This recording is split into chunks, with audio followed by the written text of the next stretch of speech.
se utiliza en medicina la división del abdomen de una manera topográfica, unas en 4 cuadrantes. Eso casi no se usa prácticamente, no se usa ya la nomenclatura de 4 cuadrantes. La más utilizada, que ya ustedes conocen desde el anterior, son la división del abdomen en 9 cuadrantes, ¿verdad? ¿Se acuerdan que se construyen 2 líneas medio claviculares o medio inguinales y 2 líneas horizontales, una que va de un reborde costal al otro, la línea subcostal o transpilórica, y una cresta ilíaca, la otra la línea biespinosa o bicrestilia, como le guste y como se quiera llamar.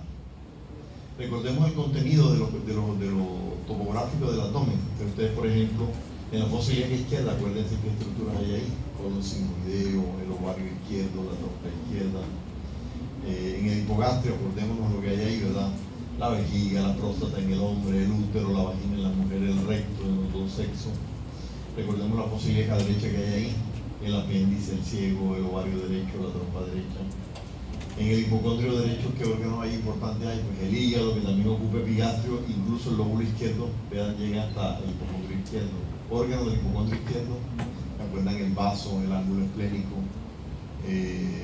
el riñón. Los riñones están en los hipocondrios, en los flancos, y la parte superior de los riñones están en los hipocondrios. En la región umbilical, en esta zona de mesogastrio, hay básicamente asas de intestino delgado, y eso sería más o menos lo que tendríamos que recordar. Aquí está para que repasen que hay en cada uno de los cuadrantes, no ahí aparece lo detallado, pero que hay en cada cuadrante. Vuelvo y repito, eso es del semestre anterior, pero bueno, acá nuevamente. Bueno, ya nosotros hemos visto en el tórax que hay una serosa que protege al corazón, ¿verdad? Que lo recubre y lo protege, que es el pericardio. Ya vimos que los pulmones también tienen una serosa que protege y envuelve a los pulmones, que es la pleura. Y en el abdomen tenemos otra serosa que protege y le da envolvimiento también a las vísceras, que se llama el peritoneo.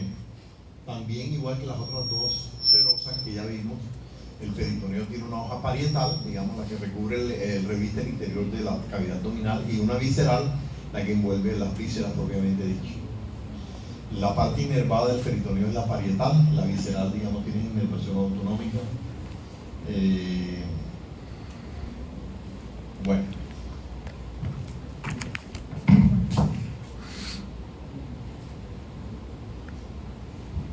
Estructuras peritoneales. La anatomía clásica nos enseña que el peritoneo tiene diversos repliegues, ¿verdad? Por ejemplo, hay un repliegue que une una víscera con otra víscera y contiene vasos.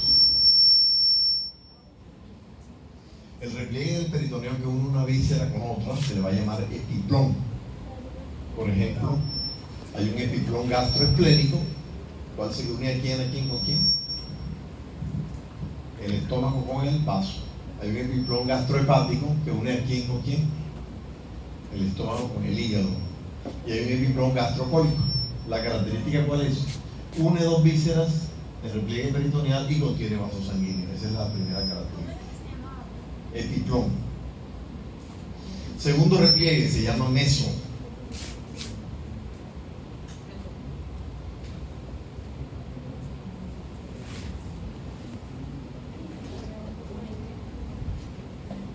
¿Qué es un meso? Un repliegue peritoneal que une una víscera a la pared abdominal y contiene vasos sanguíneos. Eso se le llama meso. Y hay otro tercer repliegue, que es aquel que une una víscera con otra víscera, no contiene vasos sanguíneos, y aquel que une una víscera con una pared y no contiene vasos macroscópicos, eso se le llama ligamento. En resumen, el peritoneo emite 3 tipos de repliegue. El primero, epiplón. Repetimos, ¿qué es el epiplón en concepto? Repliegue que une víscera con víscera y contiene vasos macroscópicos. El segundo concepto, meso, que es por la pared y contiene vasos sanguíneos, hay que ponerle esa palabra. Y tercero, las 2 anteriores, pero, o sea, víscera con víscera o víscera con la pared, pero sin vasos sanguíneos macroscópicos, se le llama ligamento. Entonces el peritoneo emite 3 tipos de repliegue. ¿Qué es un epiplón? ¿Qué es un meso? Y ¿qué es un ligamento? Tenemos que diferenciar cada uno de ellos. La diferencia del ligamento es que no contiene los vasos sanguíneos macroscópicos, digamos de esa manera.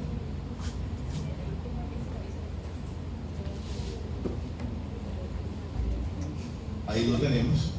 Ejemplos de meso: el mesoapéndice, el mesogastrio, el mesenterio que une el yeyuno ilion a la pared posterior, el mesocolon transverso, el mesocolon sigmoideo. Esos son los mesos. Los epiplones ya se los dije, 3 epiplones hay: gastrohepático, gastrocólico y gastroesplénico. El gastrocólico también se le llama epiplón mayor y al gastrohepático se le llama epiplón menor. Entonces, lo del ligamento, miren que hay una excepción a la regla. Hay un ligamento que contiene vasos macroscópicos, el ligamento suspensorio del ovario. Ese se retira de la categoría, digámoslo así, es la excepción a la regla. El único ligamento que posee los vasos sanguíneos macroscópicos es el ovárico, el suspensorio del ovario o infundíbulo pélvico. A pesar de que tiene los vasos sanguíneos, sigue siendo un ligamento. Pero microscópicamente yo les pongo la palabra, hay vasos microscópicos que están nutriendo pues las estructuras ligamentarias, digámoslo así. Entonces por eso digo yo macroscópico, vasos sanguíneos macroscópicos. Bueno, veamos los epiplones. Miren el epiplón gastrohepático o menor es este es el gastrocólico o epiplón mayor. El epiplón mayor tiene un delantal que llega hasta la pelvis, cubre toda la región inframesocólica, ¿verdad?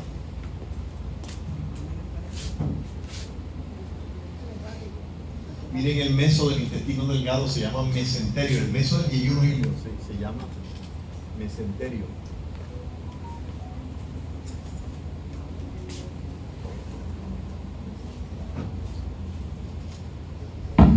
Ahora, miren los ligamentos del hígado. Hay un ligamento coronario, un ligamento falciforme, ya ahorita lo vamos a ver. Ligamentos triangulares. Bueno, hablemos de la cavidad abdominal. En medicina y en cirugía, la cavidad abdominal se va a dividir inicialmente en 2 grandes compartimientos, ¿verdad? Tomando como límite el mesocolon transverso.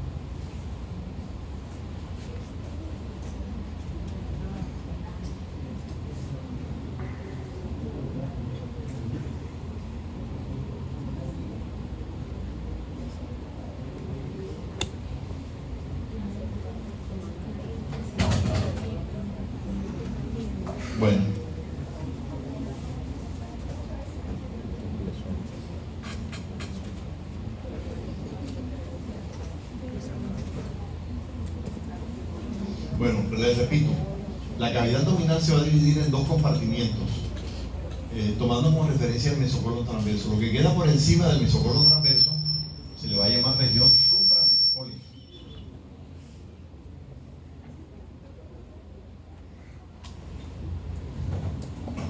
Y lo que va a ubicarse por debajo se le va a llamar como región inframesocólica. Ya no es la primera división.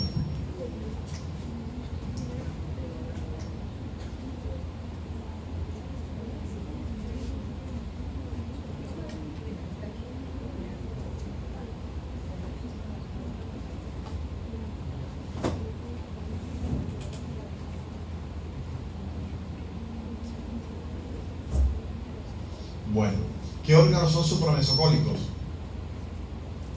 Es lo que vamos a ver hoy. Tenemos el hígado,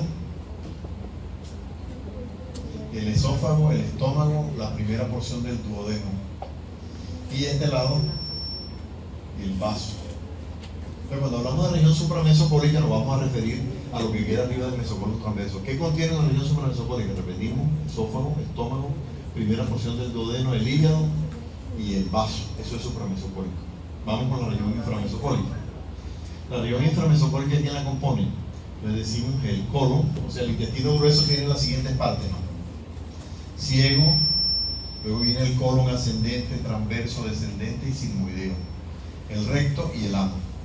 Entonces la región inframesocólica, ¿qué contiene? Digamos el ciego, el colon, el yeyuno ilion, eso es lo que es inframesocólico. Repito, el región inframesocólica está conformada por el colon y el yeyuno ilium, eso es inframesocólico. Bueno, hay otra región que queda detrás del estómago, entre los epiplones, ¿no? O sea, entre el epiplón menor, el epiplón gastroesclérico y el epiplón mayor, entre los tres epiplones y detrás del estómago, ¿verdad? Detrás de la cara posterior del estómago y la pared posterior del abdomen, hay una región que se llama trascavidad de los epiplones.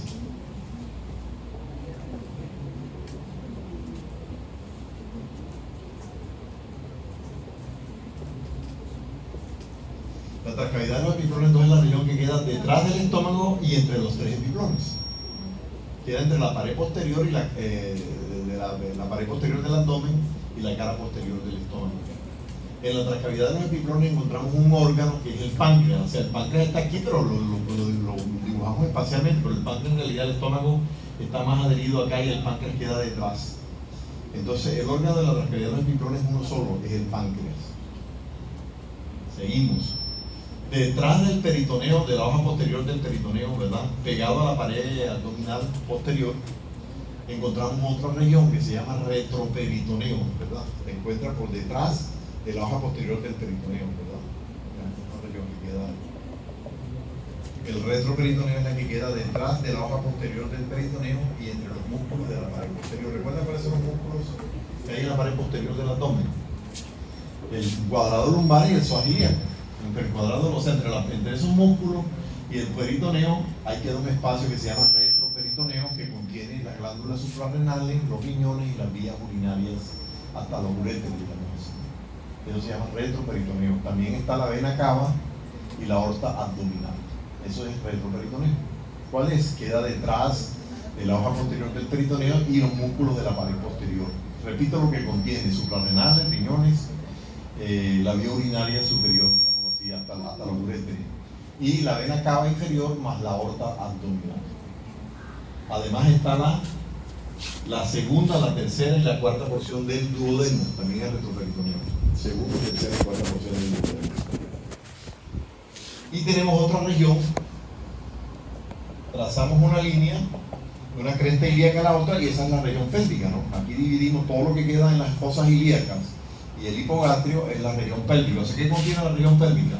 Ciego, apéndice, ovarios, útero, trompas, el recto, la vejiga, la próstata y el óvulo. Eso sería la pelvis. La pelvis, entonces, trazamos una línea de la cresta ilíaca de un lado a la del otro y todo lo que queda debajo, repito, fosas ilíacas e hipogastrio, eso es región pélvica. Bueno, eso sería. Entonces, en resumen, ¿cuántos compartimientos hay en el abdomen? A ver, ¿cuántos hay?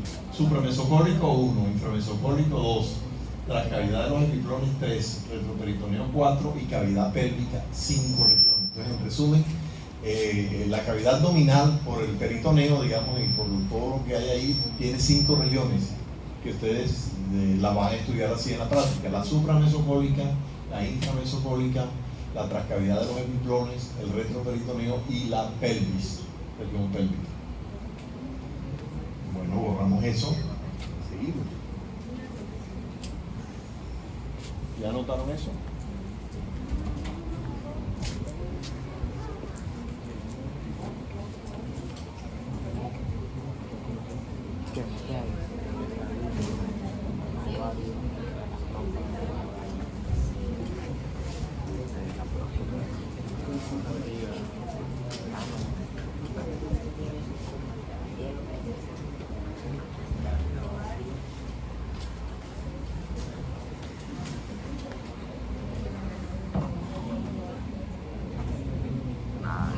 Bueno, el peritoneo ya lo dijimos que nos sirve para muchas cosas, ¿no?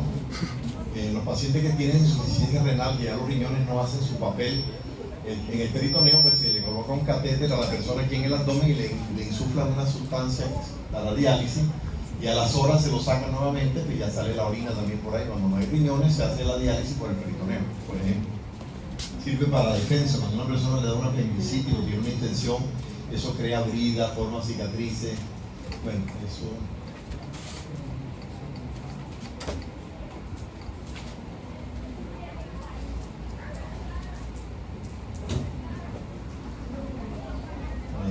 expliqué, es un meso, miren todos los mesos que hay, mesocolon transverso, eso es mentira. El ascendente y el descendente no tienen meso, sino el sigmoideo signo. Vean los epiplones. Miren lo que dice del único ligamento. El único ligamento que tiene vaso sanguíneo macroscópico es el suspensorio del ovario, también se llama así, infundíbulo pélvico. Otra característica, miren ustedes, el ligamento redondo del hígado y el ligamento de Arancio del hígado no son peritoneales, son vasculares. O sea, en la etapa embriológica, cuando nosotros nos ligan el ombligo, el ligamento que queda es la vaina umbilical, eso se llama ligamento redondo, no es de origen peritoneal. El ligamento de Arancio es un conducto venoso de la etapa embriológica que cuando nacemos se sella, queda un ligamento. Entonces, dos ligamentos no son de origen peritoneal. ¿Cuáles son? Están en el hígado, el redondo y el ligamento venoso de Arancio. No son ligamentos peritoneales, sino vasculares. Bueno, miren el ligamento, este es el ligamento redondo. Este es el falciforme, este es el coronario. Bueno, ya vamos a ver eso.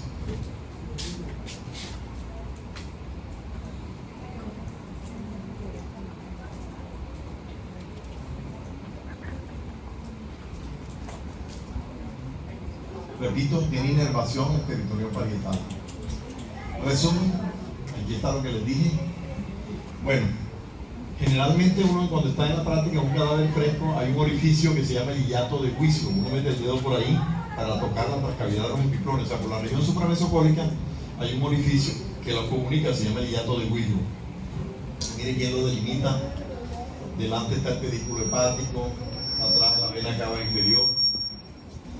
El lóbulo caudado está por arriba y el bulbo y la primera porción del duodeno, el bulbo duodenal está por abajo. Entonces hay un orificio que comunica el compartimiento superior con la transcavidad del epiplone que se llama hiato de Winslow, y esos son los límites.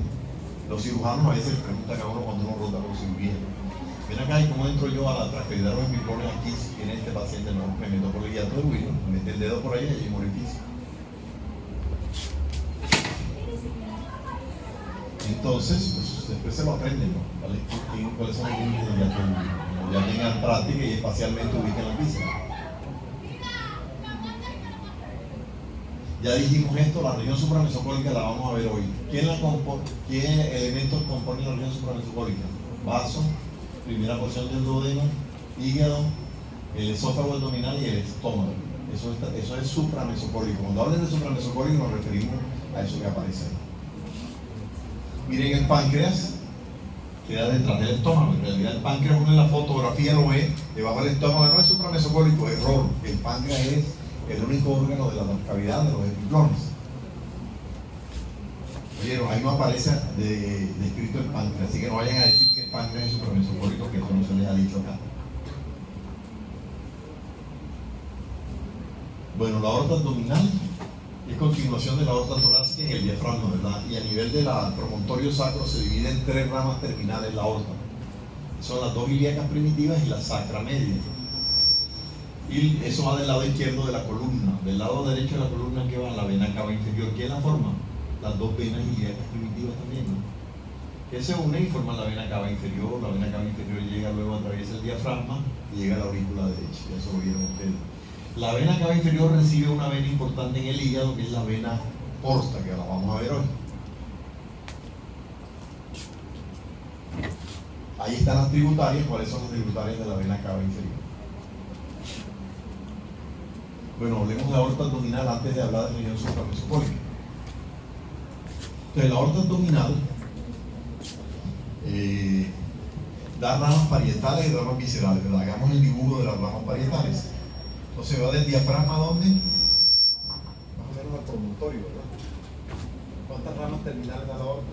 Tres, que son las dos ilíacas primitivas, sacra media. Entonces hablemos de las ramas parietales. Este es el diafragma. Las ramas parietales de la aorta serían las siguientes: las arterias frénicas inferiores o diafragmáticas inferiores es lo mismo. Las arterias lumbares, que son cinco, L1, segunda arteria lumbar, tercera arteria lumbar y cuarta arteria lumbar. Estas son las ramas de la aorta. La quinta, ¿de dónde sale? Sale de la sacra media, ¿vieron? Entonces, resumen, la aorta abdominal, ¿cuáles son sus ramas parietales? Usted dice las diafragmáticas o frénicas inferiores y las 4 primeras arterias lumbares. Esas son las ramas. La quinta lumbar, ¿de quién es rama? No es rama de la aorta abdominal, sino de la sacra media, digamos que es la nieta de la aorta abdominal. La renal. Esas son las ramas parietales. Hagamos otro dibujo igualito a ese. Ramas viscerales de la aorta.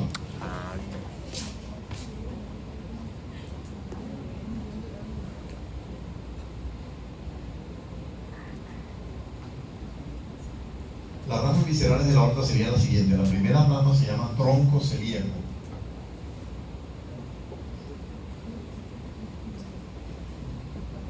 Del tronco celíaco salen 3 arterias, ¿verdad? Hacia la izquierda, la arteria más grande y gruesa y todo se llama la arteria esplénica. Hacia la derecha y hacia arriba sale otra arteria, sería la arteria hepática. Y hacia la izquierda y hacia arriba, hacia acá, sale la tercera arteria que se llama la arteria gástrica izquierda o coronaria estomáquica. En cirugía se le da más el nombre de gástrica izquierda. Entonces repetimos, la primera rama de la aorta, ¿cuál es? Tronco celíaco. Del tronco celíaco parten 3 arterias, a la izquierda la esplénica, a la derecha la hepática y hacia arriba y a la izquierda la gástrica izquierda o coronaria estomáquica. Bueno, segunda rama.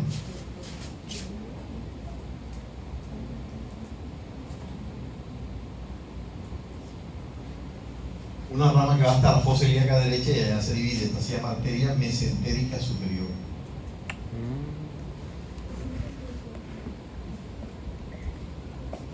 Arteria mesentérica superior. Bueno, seguimos. Las siguientes ramas son pares. Renales. Se llaman arterias capsulares o suprarrenales. Capsulares medias. Debajo de las capsulares medias vienen ahora sí las arterias renales. Coño. Debajo de las arterias renales vienen las arterias para las gónadas, arterias gonadales.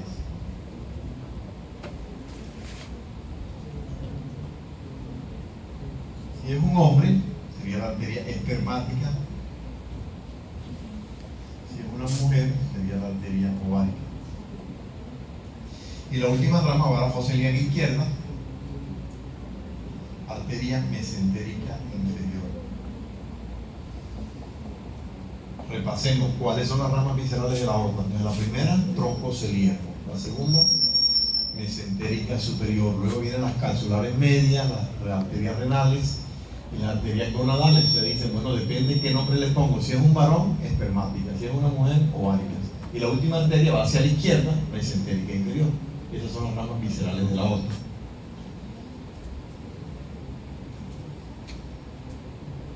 Bueno, la espermática también le pueden decir testicular. Bueno, entonces hagan ese dibujito para que se aprendan las ramas viscerales. O le toman una foto. Lo ponen más bonito en un cuaderno. A la próxima clase, cualquiera se le oye, revisan, dibújame las ramas viscerales, pues deben hacer ese dibujo sin ningún problema. Lo deben practicar unas 10 veces hasta que lo hagan ya, ¿verdad? Es una manera de estudiar eso, de obligarlos a estudiar, de utilizar uno quiere utilizar todos los sentidos, desde la observación, cuando uno está en clínica, el olor, el aspecto, todo tiene que utilizar todos los sentidos, ¿verdad? El tacto, todo, para que pueda, pues, digamos, neuronalmente captar la sinapsis, todo lo que es el aprendizaje. Bueno, estas son las ramas viscerales. Borramos entonces. ¿Cuál era la hepática? ¿Cómo? La hepática. La hepática sería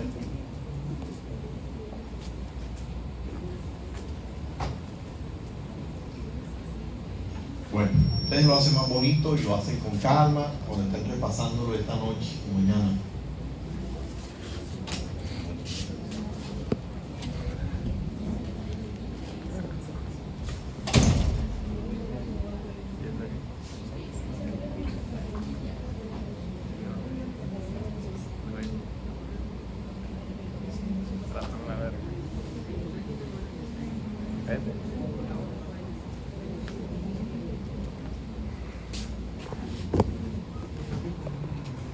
Ahí está el resumen, ¿no? Ustedes de esta manera sacan la diapositiva, editan esa clase y les quedan los apuntes bien completos.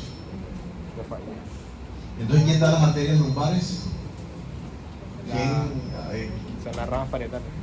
No, son ramas parietales, pero son ramas de quién las arterias De la lumbares. aorta abdominal. Todas, No, menos la quinta.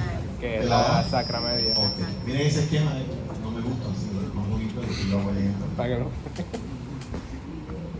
Pero miren ese otro, también está como confuso, ¿verdad? Miren ese otro, ese tomado del muro. Bueno, hablemos del primer órgano suprarmesocólico, el vaso. Decimos que el vaso es un órgano que pertenece al sistema, ¿verdad? Hematopoyético, inmune, ¿no? O linfático, pudiera ser. Está localizado en el hipocondrio izquierdo. O celda sufrénica izquierda, por detrás del estómago, por debajo del diafragma, por arriba del riñón izquierdo y del ángulo izquierdo del colon. Dice que tiene forma de un grano de café grande, ¿no?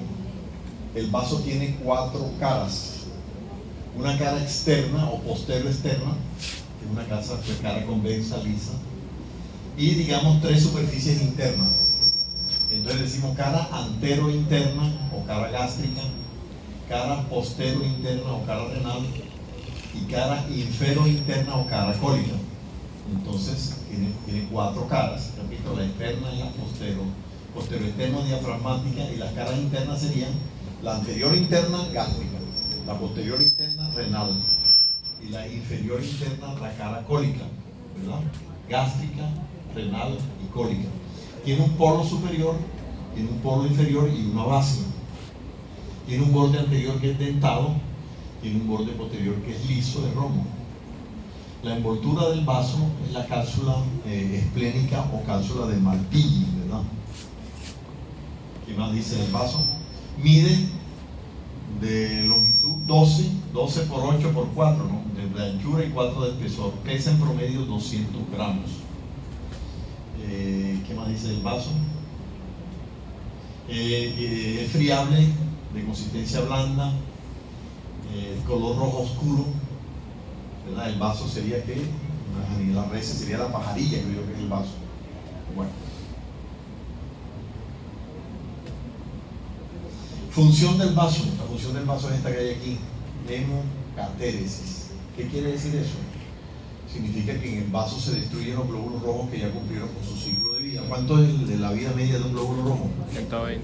Exactamente, cuando ya más o menos está llegando a esa etapa, el vaso los toma, los lisa, y los pigmentos que se producen ahí por vía de la vena porta van al hígado para producir el pigmento ese, se transforma en biliverdina y luego en bilirrubina, no se olviden ustedes en Bioqui. También produce unos anticuerpos que son las linfoquinas, y el vaso nos protege contra la infección contra el neumococo. Cuando un paciente lo operan de vaso, que tuvo un accidente en una moto y le sacaron el vaso, hay que vacunarlo permanentemente contra el neumococo porque nos hacemos susceptibles en ausencia de vaso a las infecciones neumocócicas. Bueno, eso es todo lo importante del vaso. Entonces, en el anfiteatro ustedes nos ponen a identificar estas caras, y el hilio es lo que separa las caras del vaso. La irrigación del vaso lo da la arteria esplénica. La arteria esplénica se divide aquí luego para el polo superior, da una rama polar superior, da una rama polar inferior y da ramas para el parénquima, ramas parenquimatosas.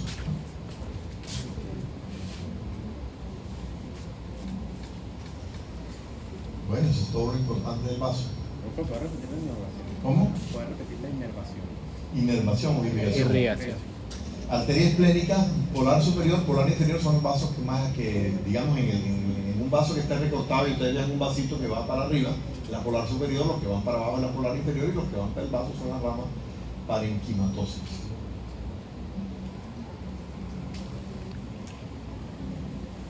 Bueno,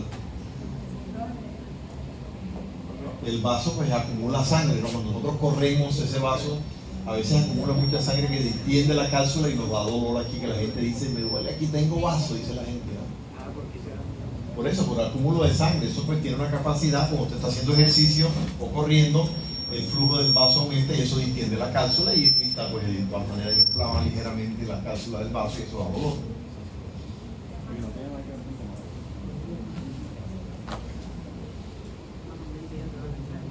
tenemos el vaso, las caras nuevamente, miren el borde anterior que es dentado, polo superior, polo inferior, base y las 4 caras. Bueno, hablemos ahora del páncreas. El órgano de la transcavidad de los epiplones por excelencia es uno solo y es el páncreas. Pero no vayan a salir diciendo que el páncreas es supramesocólico, que aquí en ningún momento lo hemos dicho. ¿Pertenece a qué cavidad del abdomen? A la transcavidad de los epiplones. El páncreas, si ustedes ven ahí, tiene una cabeza voluminosa, un cuerpo y atrás una cola. Se extiende desde el duodeno hasta el vaso, digámoslo así, transversalmente. Y está por detrás del estómago, digámoslo de esa manera. El páncreas es una glándula mixta, es decir, es endocrina y es exocrina. Recuerden que es endocrina porque produce 2 hormonas para el metabolismo de carbohidratos, que son la insulina, baja los niveles de azúcar y que se almacene glucógeno, ¿verdad? Y la otra hormona que produce el páncreas es el glucagón, que degrada el glucógeno en glucosa y eleva el azúcar, ¿verdad? Entonces tiene las 2 hormonas del páncreas. Una hace glucogénesis y la otra hace glucogenólisis. La una baja el azúcar, la insulina, la otra eleva el azúcar, el glucagón, digamos de esa manera. Esa es la función endocrina. Y la función exocrina del páncreas es produce jugo pancreático. Ya lo vimos en la clase pasada, que ese jugo tiene bicarbonato, que alcaliniza el quimo y que tiene todas las enzimas digestivas que se encargan de la digestión, ¿verdad? Habíamos concluido que el órgano verdadero de la digestión es el páncreas, ¿verdad? Ese es el que tiene el 98% de las enzimas que hacen la digestión, porque las disacaridasas y las otras enzimas de la pared del intestino pues tienen un papel menor.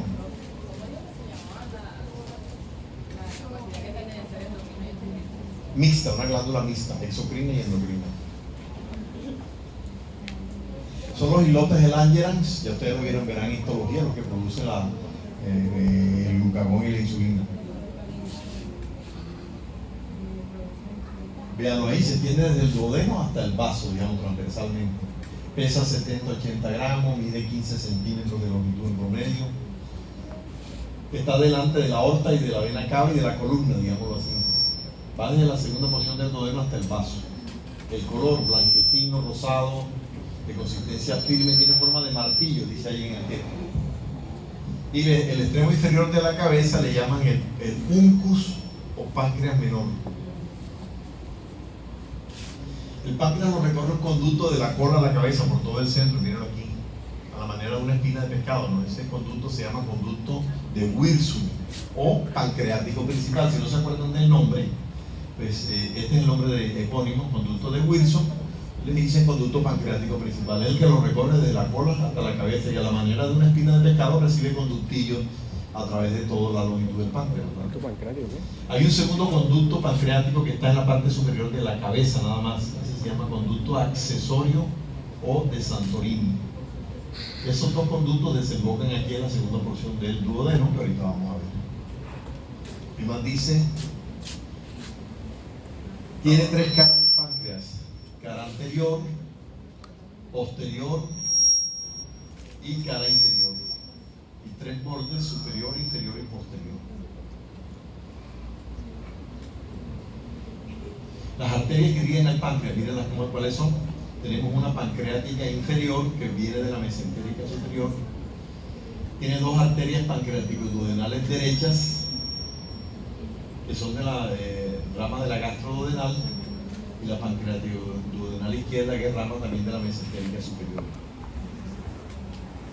Y también la arteria esplénica le da una rama que se llaman vasos pancreáticos cortos. En resumen, el páncreas lo irriga ramas de la mesentérica superior, ramas de la esplénica y ramas de la gastroduodenal. La cabeza del páncreas tiene las mismas arterias que tiene el duodeno. Son 3 arterias que irrigan tanto el duodeno como el páncreas. Les repito los nombres: 2 pancreáticos duodenales derechas, la superior y la inferior, y una pancreático duodenal izquierda. Eso es para el irrigo de la cabeza. Ya el cuerpo del páncreas y la cola lo irriga la esplénica y lo irrigan estas otras arterias que son la pancreática inferior, que vienen de la mesentérica superior.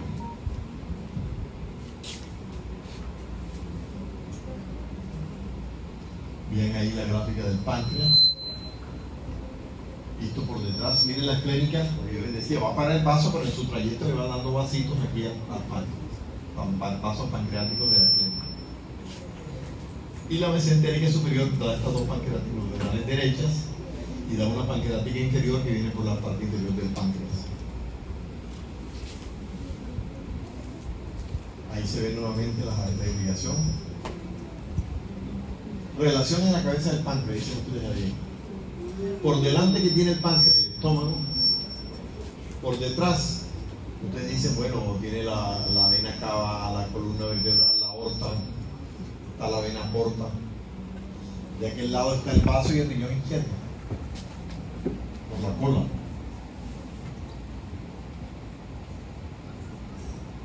Bueno, el conducto pancreático principal se une al conducto del hígado, que es el colédoco, y forman una desembocadura común que se llama la ampolla de Vater o papila duodenal.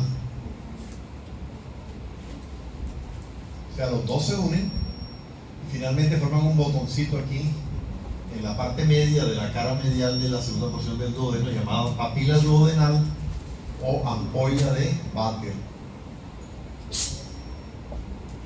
¿Qué es eso? La unión del colédoco con el conducto pancreático principal aquí, ¿no? Para desembocar se unen en un solo botoncito, digámoslo de esa manera, que se llama la ampolla de Vater o papila duodenal. ¿Cómo?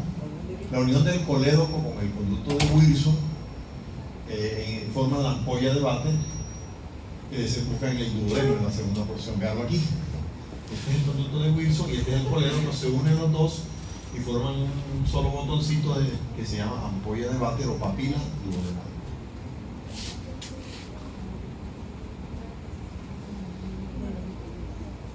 Este es el resumen de lo que les dije.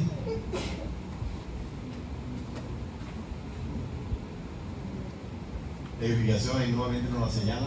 La cabeza tiene un riego común con el duodeno y el cuerpo y la cola del páncreas, pues digamos, ya quedan a cargo del esplénico y de la mesentérica superior.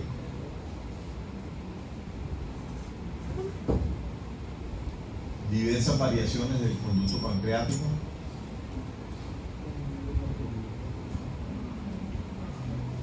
Las relaciones. Bueno, y eso sería el páncreas.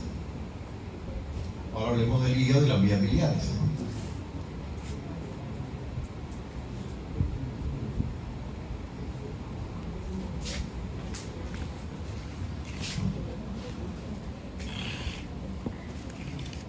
Bueno, ¿qué decimos del hígado? Es la víscera más voluminosa de nuestra economía corporal.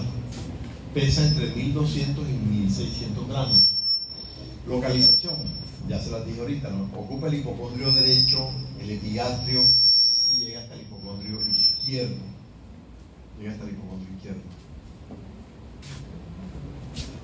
Longitud del hígado, bueno, color rojo oscuro, consistencia firme pero friable y frágil. Mide 28 por 16 por 8 de espesor. La superficie es lisa, el hígado tiene tres caras, la superior que es convexa en relación con el diafragma, una cara inferior y posterior planas. Tiene tres bordes, superior, anterior e inferior. Tiene una envoltura, todas las vísceras tienen una envoltura como si fueran una fruta, ¿no? La envoltura del hígado se llama la cápsula hepática, más conocida en el argot médico como la cápsula de Gleason. Cápsula de Gleason, ya no se escribe. ¿La del vaso cómo se llama? La envoltura del vaso cómo se llama, cápsula qué? Esplénica o de Malpighi, y la del hígado hepática o de Gleason. Bueno, entonces está envuelto por una cápsula propia llamada la cápsula de Gleason. También está envuelto por el peritoneo. El peritoneo lo envuelve en el 95% de su superficie, excepto una pequeña zona que queda en la cara posterior cerca de la vena cava inferior, que se llama así, la zona desnuda. La zona desnuda no tiene peritoneo. ¿Sabes quién envuelve el hígado? Completamente su cápsula hepática. Y en segunda instancia lo envuelve el peritoneo, excepto en la zona desnuda que queda cerca de la vena cava inferior, ¿verdad? Ese pedacito que se llama zona desnuda no tiene peritoneo. Medios de fijación del hígado. Entonces todas las vísceras del abdomen, pues los clásicos dicen la presión intraabdominal es la primera medio de sostén. Los demás son los ligamentos. ¿Cuáles son? Aquí está, ligamento falciforme, ligamento redondo del hígado, ligamentos coronarios, ligamentos triangulares, ligamento hepatoduodenal y el epiplón menor. Entonces los medios de fijación del hígado son los que están aquí. Repetimos: ligamento falciforme, redondo, coronario y triangulares, hepatoduodenal y el epiplón menor. Eso se llama medios de fijación del hígado.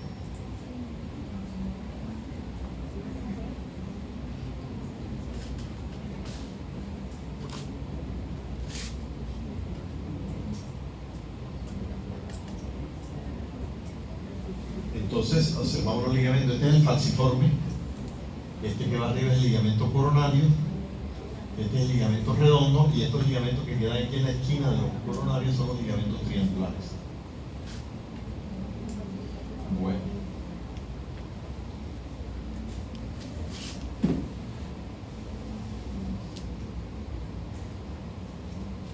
el hígado recibe la cuarta parte del gasto cardíaco, que es 5 litros por minuto, es decir, más o menos 1500 mililitros por minuto, que es un órgano muy vascularizado. El 25% de la sangre que entra al hígado entra por la arteria, pero la mayor parte de la sangre que recibe el hígado es por vía de la vena porta. La vena porta es una vena que se forma en los intestinos y que desemboca en el hígado, no es la que lleva la mayoría de los nutrientes. Bueno, funciones del hígado, ¿cuáles son? Es el laboratorio metabólico más importante que tenemos, ¿verdad? Es donde se llevan a cabo casi todos los procesos de oxidorreducción, de síntesis, de detoxificación. Digamos, el primer proceso: formación y excreción de la bilis, ¿verdad? Ya vimos que la bilis nos sirve para qué cosa. ¿Para qué sirve la bilis?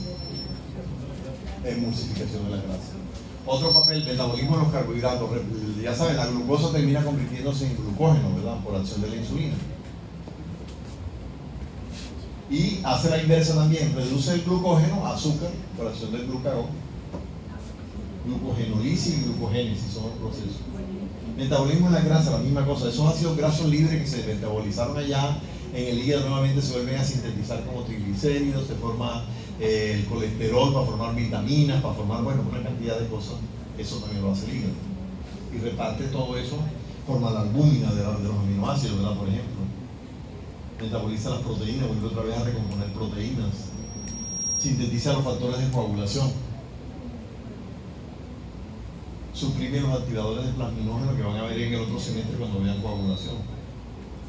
Almacena todas las vitaminas, participa en su utilización, ¿verdad? Por ejemplo, la A, la D, la E, la K y la del complejo B. Es el principal centro de detoxificación, es decir, que todas las drogas, el alcohol, todo eso en el hígado se termina metabolizando por las enzimas hepáticas, ¿verdad? Las P450, ¿verdad? Que ahí en el hígado son importantes para el alcohol y eso. Las drogas también allá, la mayoría de las drogas tienen un metabolismo hepático y el hígado las transforma en sus formas activas a veces, o inhibe algunas cuando ya han tenido su mecanismo de acción. En el hígado tenemos procesos de fagocitosis y inmunidad, y hay unos macrófagos que les van a enseñar en histología, donde von Kuffen toman como primera línea de defensa en el hígado también. Bueno, eso sería la importancia del hígado. Irrigación del hígado. El hígado tiene una arteria específica que es la arteria hepática. La arteria hepática, que es rama del tronco celíaco, cuando llega al hígado se divide en una rama derecha y en una rama izquierda, y de la rama derecha sale la arteria cística que va a la vesícula biliar.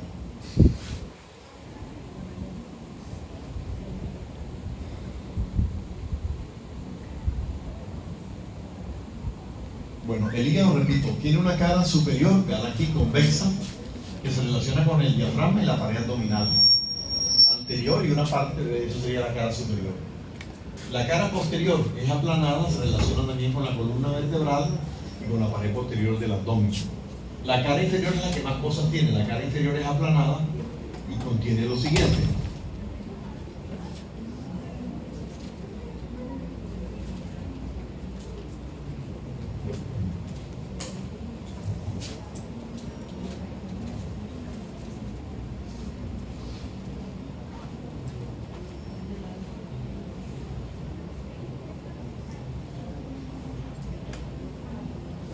en la cara inferior del hígado hay un surco que se llama la H hepática. Esa H hepática está conformada por dos surcos longitudinales, el derecho y el izquierdo. y el surco transverso, que es el ilio hepático. Entonces, repito, en la cara inferior del hígado encontramos el surco en H, que está compuesto a su vez por el surco longitudinal derecho, el surco longitudinal izquierdo y el surco transverso. Longitudinal derecho, este es el izquierdo, este es el surco transverso. Ese surco en H divide el hígado anatómicamente en 4 lóbulos, que serían a la derecha, el lóbulo derecho, a la izquierda del surco longitudinal izquierdo, el lóbulo izquierdo, hacia adelante del surco transverso, el lóbulo cuadrado, y hacia atrás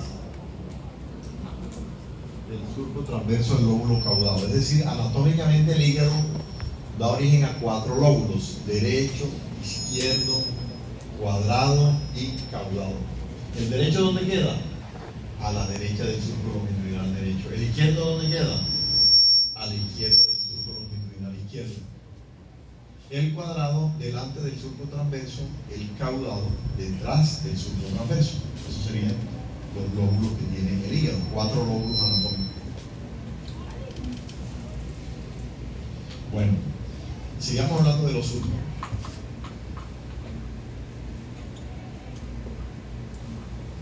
La parte anterior del surco longitudinal derecho tiene una impresión que es el de la fosa cística, donde va la vesícula biliar.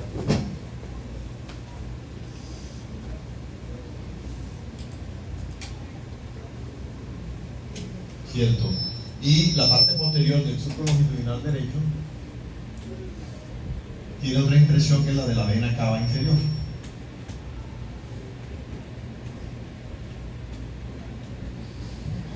Hay un puente, pues digamos aquí, el surco que está, hay una solución de continuidad aquí que comunica el lóbulo caudado con el lóbulo derecho.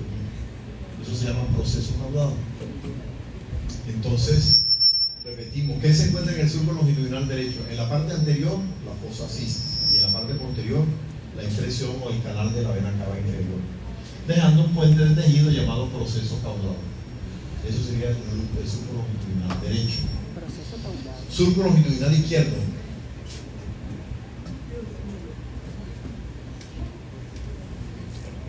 La parte anterior tiene un canal, es el surco del ligamento redondo. No puedo más de Y en el borde anterior se desprende el ligamento redondo hasta el ombligo. Y en la parte posterior tiene otro surco continuo que se llama surco del ligamento venoso de Arancio.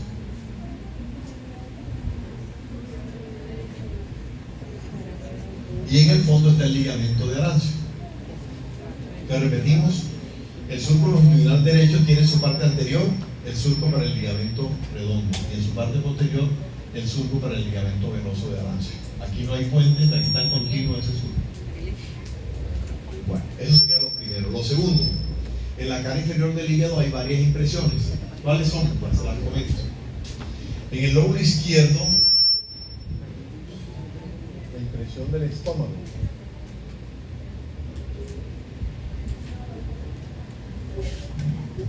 En el lóbulo derecho,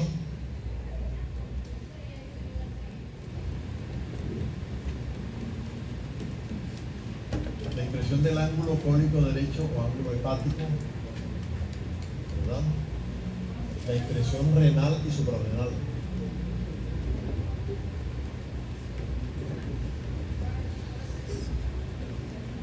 Impresión suprarrenal y impresión renal.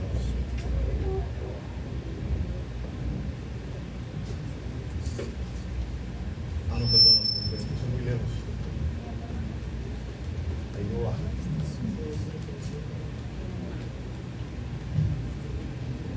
Va aquí, ¿no?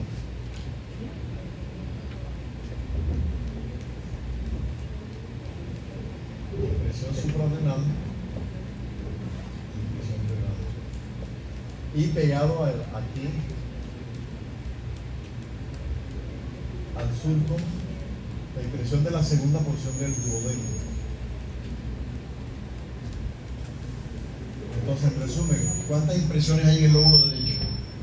Renal y suprarrenal 2, duodenal 3 y ángulo hepático o ángulo cólico cólico derecho, 4 impresiones hay en el lóbulo derecho. En el lóbulo izquierdo hay cuántas impresiones, una sola, la del estómago. Y en el lóbulo cuadrado hay una impresión que se llama píloro duodenal. En resumen, cuando vayan a hacer la práctica de hígado, los profes les van a mostrar esas impresiones. En el lóbulo izquierdo, ¿cuál? Una sola, la del estómago. En el lóbulo cuadrado, ¿cuál? Una sola, la píloro duodenal.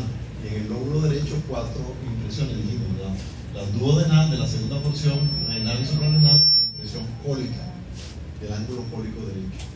Eso se ve en la cara interior del hígado.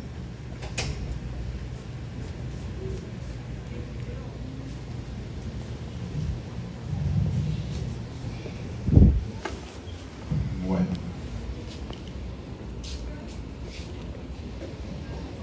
Vamos a ver la gráfica.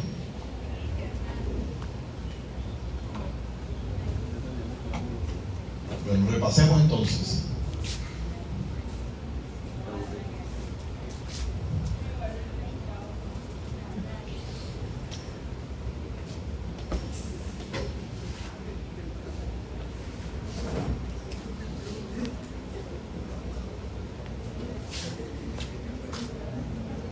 Unos 1600 gramos de peso, situado en el condrio derecho, epigástrico condrio izquierdo, color rojo oscuro, lo envuelve la cápsula de Gleason, tiene un área desnuda que no tiene peritoneo, que está cerca de la vena cava inferior. Eso es lo que salió ahí. Relaciones del hígado, pues ya ustedes sabrán. Arriba del hígado, ¿qué queda? A ver, acá. El diafragma, no arriba. Ah, ya. El diafragma y arriba están los pulmones y el corazón. Hacia adelante del hígado, ¿qué queda? El reborde costal, la pared abdominal anterior. Detrás del hígado, ¿qué queda? Que arranca por la derecha, el riñón derecho, la vena cava inferior, la columna vertebral, la aorta, donde aquel lado está el vaso, hasta el páncreas, hasta la cola del páncreas. Y hacia abajo del hígado, ¿qué queda? Todo lo demás, ¿no? El estómago, el duodeno, etc. Eso sería más o menos para ubicarse uno espacialmente a lo que se llama relaciones.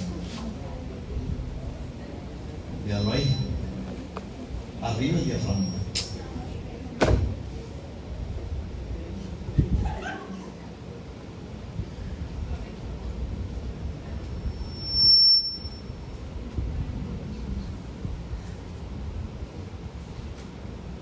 Bueno, vamos a hablar de la división funcional del hígado. El hígado anatómicamente es como los pulmones.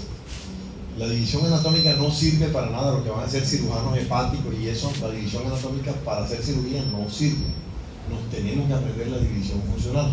Entonces el hígado funcionalmente, quirúrgica y radiológicamente tiene 3 lóbulos nada más, no tiene 4, que serían un lóbulo derecho, el lóbulo izquierdo y el lóbulo caudal.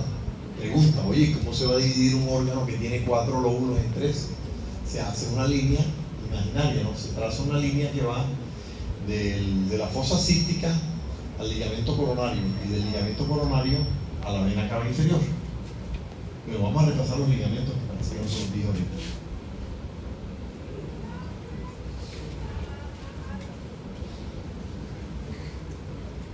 Al comienzo se los dije, pero...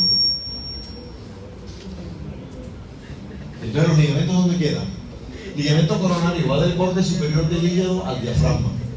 El que encuentran allá arriba se llama ligamento coronario. Y los extremos del ligamento coronario, veanlo aquí, son los ligamentos triangulares, el derecho y el izquierdo. Primera ubicación. Segundo, el ligamento falciforme, ¿dónde queda? El ligamento falciforme va perpendicular al ligamento coronario. Se desprende del ligamento coronario hasta el borde anterior del hígado, ¿verdad? Donde se encuentra con el ligamento redondo. Este une el hígado, la pared superior, a la pared abdominal anterior. Otro ligamento, bueno, ya hablamos del ligamento de Arancio, que queda incluido en el surco longitudinal izquierdo, y el ligamento redondo, que es la obliteración de la vena umbilical que llega hasta el ombligo. Ahora aquí, va en la base del ligamento falciforme.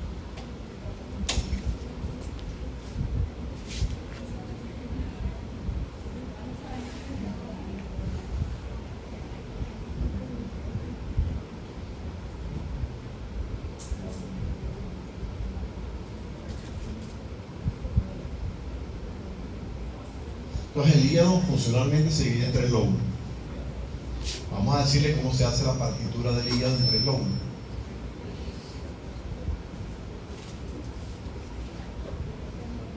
Bueno, esto sería la fosa cística, ¿no? Y esta sería la vena cava inferior aquí debajo. Entonces se dice que para dividirlo en 3 se traza una línea que va de la fosa cística al ligamento coronario y del ligamento coronario a la vena cava inferior.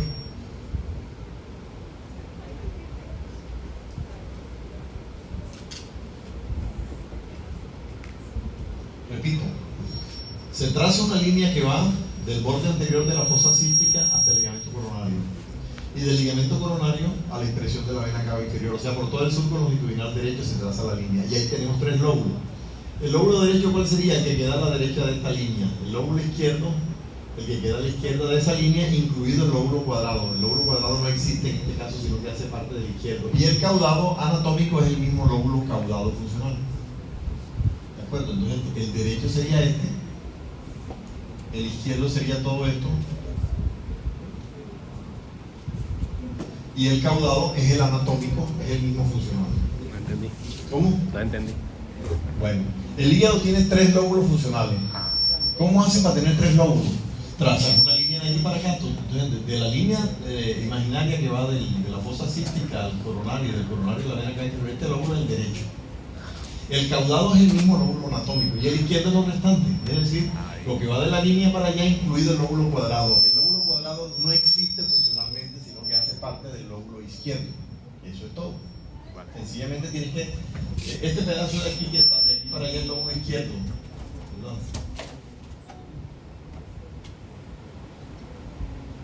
Bueno, sigamos. Entonces, funcional, radiológica y quirúrgicamente el hígado tiene 3 lóbulos. Ya saben cómo dividirlo. Preguntar. ¿Cómo hago para dividirlo en 3 lóbulos si tiene 4? Trazando una línea de la fosa cística al coronario y del coronario a la vena cava inferior. Y conservando el caudado anatómico como funcional. Eso es todo lo que tengo que hacer. Bueno, entonces los segmentos del hígado son, digamos, cada lóbulo tiene segmentos, como en el pulmón.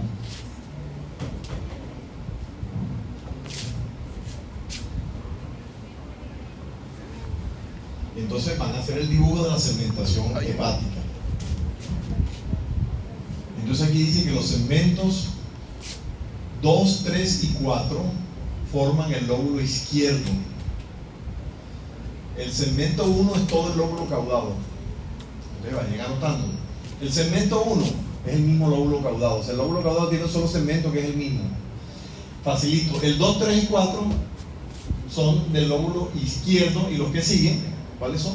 5, 6, 7 y 8 son los del lóbulo derecho. Ya eso es todo. Y los segmentos anteriores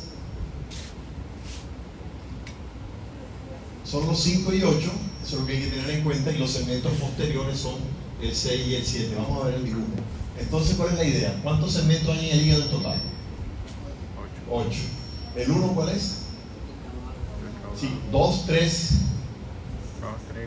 y 4, izquierdo. Y los demás que son 5, 6, 7 y 8 del derecho ya. Me aprendo cuáles son los anteriores, bueno, eso sí les toca aprenderse. Los segmentos anteriores del lóbulo derecho son el 5 y el 6. Y los posteriores, perdón, el 5 y el 8.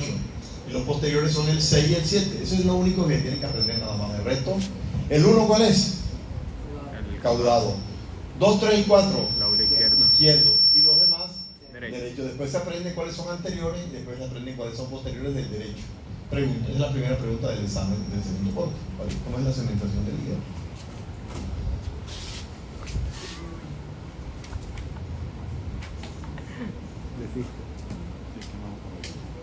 Entonces recuerden, el lóbulo cuadrado no existe como tal en la división funcional, sino que es parte integral del lóbulo izquierdo. Bueno, ahí también la nomenclatura se llama decoinado. Cuando le pregunten en radiología o en cirugía, ahí están los segmentos. Y ese sería el nombre que, digamos, el 2 es lateral izquierdo superior, izquierdo inferior, medial izquierdo. Bueno, es mejor ver la gráfica y veanlo aquí. La segmentación hepática. Estos son los anteriores del lóbulo derecho, miren, el 5 y el 8, y estos son los posteriores. ¿Verdad?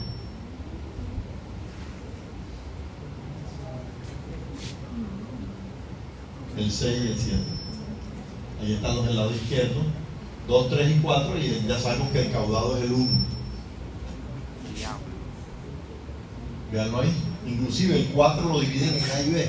Pero bueno, digamos, tomémoslo como un solo segmento así. Miren cómo es la secuencia, ¿no? Arrancamos de aquel lado, 2, 3 y 4. Acá serían 5 y 8 anteriores y 6 y 7 posteriores. Y recuerden que el caudado, ¿cuál es? ¿Qué segmento es el caudado? El 1. Bueno, eso es todo lo que hay que aprenderse en segmentación hepática. Veanlo ahí, ese dibujito es clave para que sepamos que el 5 y el 8 son los anteriores y que el 6 y el 7 son los posteriores. Miren el lado izquierdo, 2, 3 y 4. Y el caudado, el 1. Ahí está lo que les expliqué del H hepático y el subtransverso y la impresión.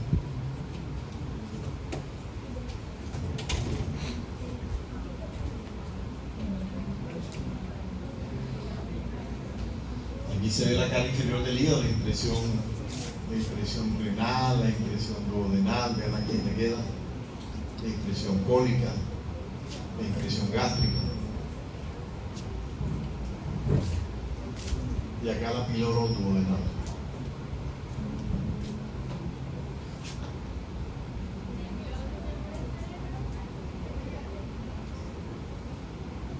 Bueno, la arteria hepática da unas ramas colaterales que son la arteria gástrica derecha o pilórica, la arteria gastroduodenal, que da dos ramas terminales, la hepática a la derecha y la izquierda, y que a la derecha da la arteria cística.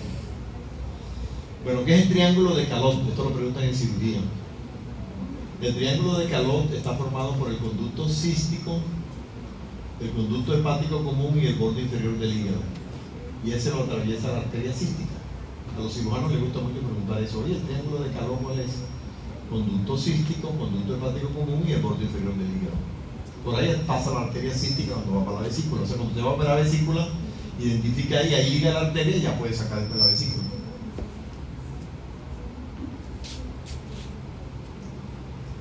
La vena porta. La vena porta es la vena que viene de los intestinos, podemos decirlo de esa manera, y del vaso. La vena porta la forman dos venas, que son la vena esplénica y la vena mesentérica superior. Ellas dos se unen y forman la vena porta, que se divide en el hígado en dos ramas, ¿no? Esa es la vena porta. La vena porta recibe una vena que viene del lado izquierdo del intestino grueso, que se llama la vena esplénica. La esplénica desemboca, mesentérica interior, que desemboca en la vena esplénica.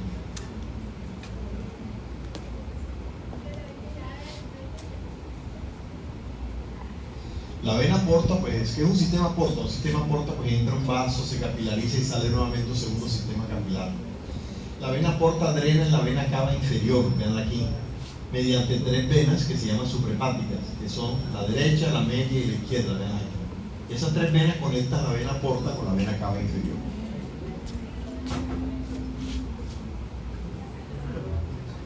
Ahí tenemos los afluentes. Anteriormente hacíamos un seminario de hipertensión portal.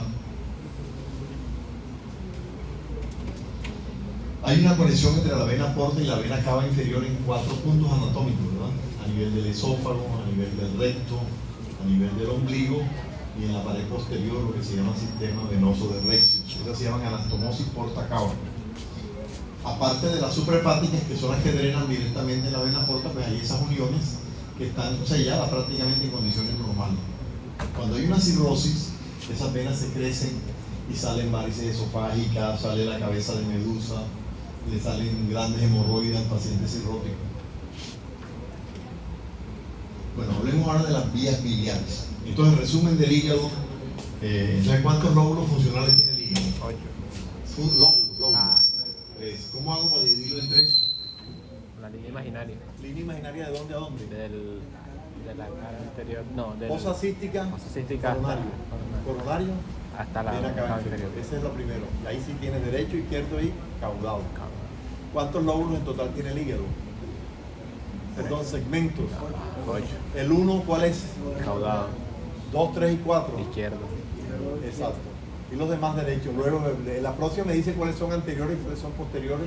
Y en una gráfica me lo señala, ¿no? Este es el 4, este es el 2, el 3, Me lo señalan ahí en un mapa de hígado, ¿de acuerdo?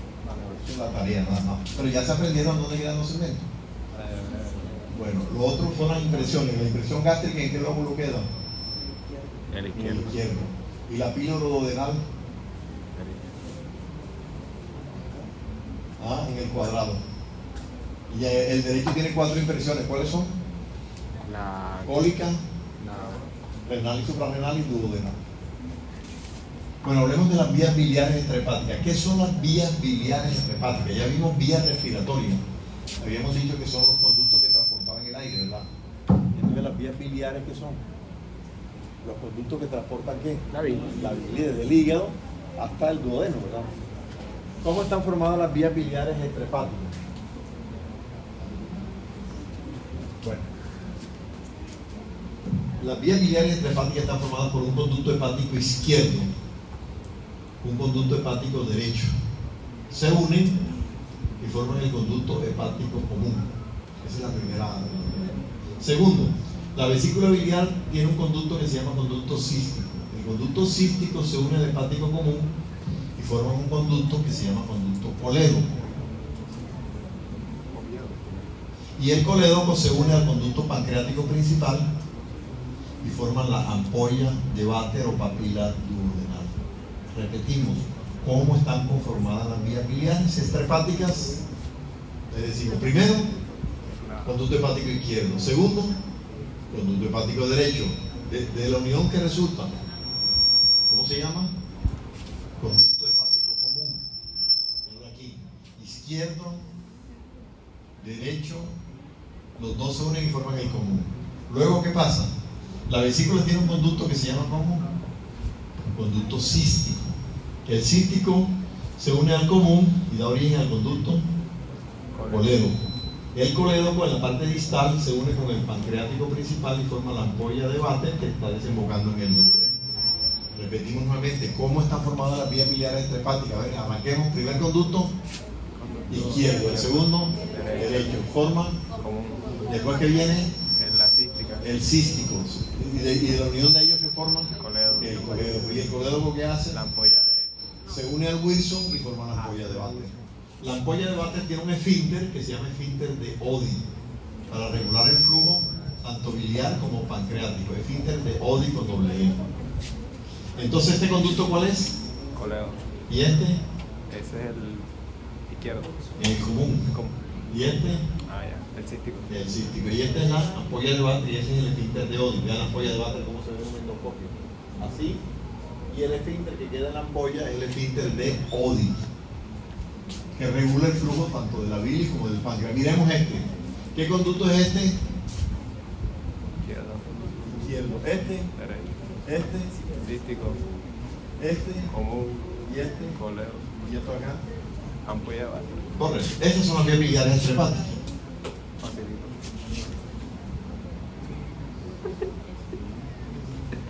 Entonces, la vesícula, hablemos de la vesícula. La encuentran en la parte anterior del surco longitudinal derecho de la fosa cística, ¿verdad?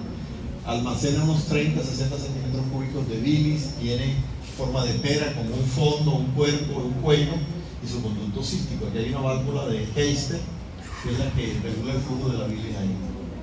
Almacena y concentra la bilis, hasta 100 veces la concentra. Ahí se pueden formar patologías como los cálculos biliares, ¿verdad? Se tapa la vesícula y al paciente hay que operarlo, hacer una colecistectomía cuando tiene una litiasis vesicular, ¿no? Vean las variedades que hay de conducto cístico. Vean cómo se ve la ampolla de Vater, vean aquí. Esa es la unión del Wilson con el colédoco.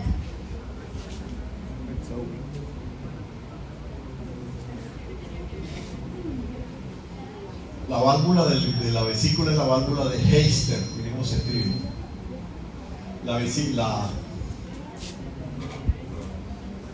Mide la vesícula de 7 a 10 centímetros por 3, de 3 a 5. Almacena 30, 60 cc de bilis. La bilis, ¿cómo se libera? La bilis se libera cuando comemos grasa. El duodeno libera una hormona que se llama colecitocinina pancreomicina, que es la que hace que se expulse la bilis, ¿no? Vean aquí. ¿Cómo se libera la bilis? Cuando comemos grasa, repito, el duodeno libera una hormona, colecistocinina, pancreomicina, que permite que la vesícula se contraiga y expulse la bilis.